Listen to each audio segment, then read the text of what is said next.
thought different about it if it had been on, say, a pay-per-view. And, you know, the whole pay-per-view TV has been all about this, and then all of a sudden, you know, I'm seeing these four guys that should have no business whatsoever on TV do this. But, you know, I'm thinking on a house show, if I was there live, I would have thought this was the best thing ever.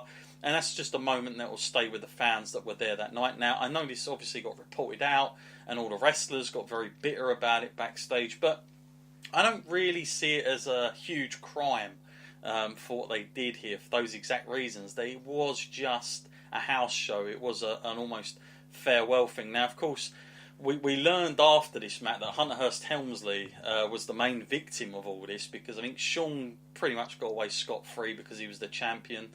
So he was going to be let off. But at this point, of course, as Matt alluded to earlier, Hunter Hearst Helmsley wasn't quite Triple H yet, and hadn't really earned enough. And you know, he even spoke about it many times on his DVDs about how much heat he took after this. So I guess he got the most of the brunt of it, being that, you know, Diesel and Ramon would be leaving that night. Matt, if you was to ask you as a business point of view, if you were Vince McMahon, would you have been peeved with this, or is this just something that he bought into in the end? Because, you know, I know he probably was upset at the time, but this is now a thing, as you say, that's become more and more of a practice. In fact, to the point now where keeping kayfabe has completely gone, and kayfabe is like a totally dying art. Is this one of the moments that certainly might have put it in Vince's head? Okay, actually, this has kind of come across as cool, and that was maybe one of the first moments that he got the idea to be a little bit more open like this. Well, you know, in wrestling, you have to tell a story, don't you? And sometimes that story involves emotion, you know, and positive emotions. Mm-hmm. And this is a real emotion. You can't get anything like more real than that. And, you know, it makes that connection with the fans. So it's just a smart way of doing it, to let these kind of things happen sometimes. Mm-hmm.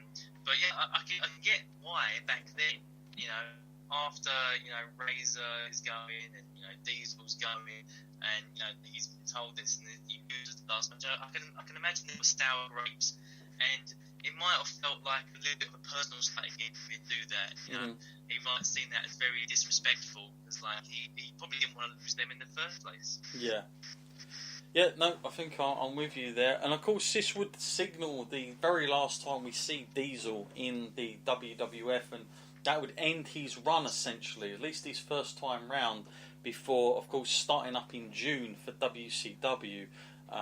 With his, you know, huge guaranteed contract just waiting for him. Matt, I think it's time now to sum up the timeline of Diesel, Big Daddy Cool Diesel.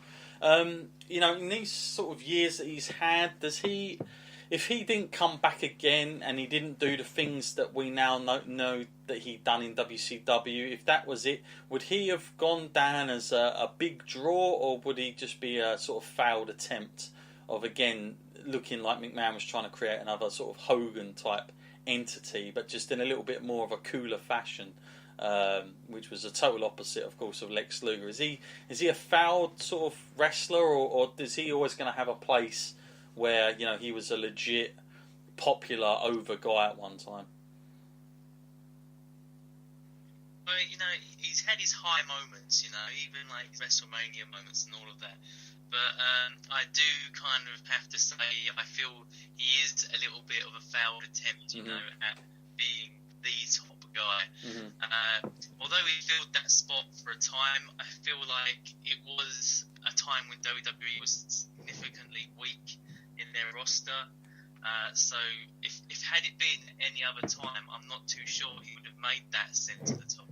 Sure. Yeah, I think coming out of this, you know, I would see his best matches definitely the ones with Bret Hart on a few occasions. I think the Survivor Series one, though, was really good. I'd probably say that's probably... I know he loses the title, so essentially it's not the greatest time for him, but I think as far as performance goes in the ring, that's definitely one of his definite showings. And, you know, again, I enjoyed the very early stuff in our first part that we covered about, you know, when he was sort of transitioning almost in a sense from the bodyguard into, you know, being the Intercontinental Champion, and he won all these things very, very fast. Like he's still, I think that only recently that record was broke by CM Punk. I think CM Punk has done it in lesser days when he made it to the main roster, so he won all these belts a little bit quicker. But it was about being Intercontinental and Tag Team, and then winning the heavyweight title. And that was a record that was held for some time only by Diesel, but CM Punk, I believe, broke that record. But that was some time after all this. So I guess in that sort of sense, he did manage to sort of add up a lot of titles on his way, essentially. But for me, it's one of those things, Matt, where I think that one day you're sort of not in the limelight and the next you are. I do feel like Vince just plucked him out and said, yep, I'm going to go with this guy. He looks the part. And I do think that if I was going to compare him to Lex Luger, I would say that Diesel had more chance, not just because he was the champion, but I feel like he had more chance of getting over just the way they presented him. Matt, in terms of popularity, how popular do you think he actually got? Was he popular enough? Or do you feel like it would have always ended up he'd have to sort of be the heel? Where does he sort of go for you? Is he a better heel or a better babyface here? I always preferred him as a good guy, I would say. Yeah.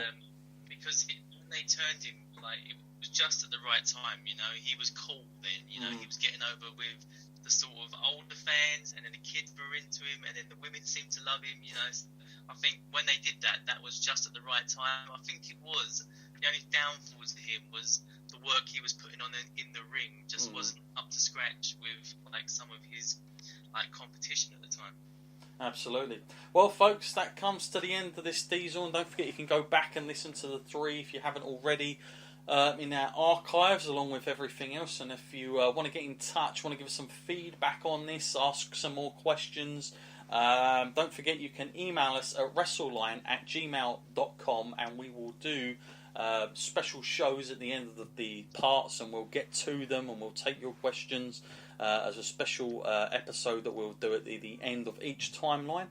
Matt, thank you as always for covering these 3 parts. It's been I think this journey has been a journey of the early 90s. Obviously, we've covered Luger before in this sort of stage, but it's always fun to go back in these times because this is I only watched this as a fan, I guess. All this information, the news and things like that, this is all alien to me. So when I'm reading about the rumours and stuff, it's fascinating to see my comparison as a fan, because it's so difficult in this day and age just to be a fan, isn't it? I mean, you can't really do it. It's impossible.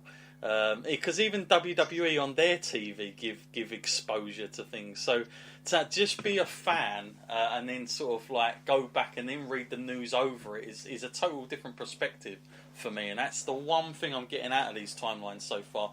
How about you, Matt? Is that the biggest difference for you when we go back on these ones? Yeah, I mean, it is such a contrast to go back to these times when things were so different. And I do love the fact that, these days that kayfabe's still alive and well. And, and it's just so different. And, and characters are almost cartoonish at this point. So, it's very, it reminds me of my childhood a great deal, obviously, considering I was watching them, but still, definitely a nice trip down memory lane. Yeah, well, it's been good. Well, we'll be back next time, folks, with another Wrestlers Timeline. Thank you, as always, for listening. Until next time, folks, have a good one.